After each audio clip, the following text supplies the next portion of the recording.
Cincinnati was the flagship station, as we used to call the main headquarters of the Avco group. And, you know, they were doing variety, just like the show I replaced, very successfully. I'm not making fun of this at all. Variety, a hugely successful program in Cincinnati, featuring a woman by the name of Ruth Lyons, who was like a female Arthur Godfrey. She was just wonderful. You had to stand in line to become a sponsor on her program. And others like Bob Braun and Paul Dixon. Cincinnati was the flagship of the Powell Crosley Avco station group, and they had to do local live. And so they're all waving and singing and doing funny things and having a wonderful time. And Donahue is on the air in Dayton with an atheist or a homosexual, and letters are being written to the general manager of the big station in Cincinnati saying, "Do you realize what's happening?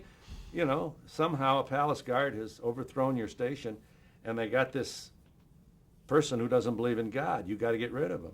So we were getting pressure from there. And I think, too, it's important to remember that at the time we signed on the air, in 1967, daytime television was game shows, come on down, even in 1967. Monty Hall would give away $5,000 to a woman dressed like a chicken salad sandwich on Let's Make a Deal.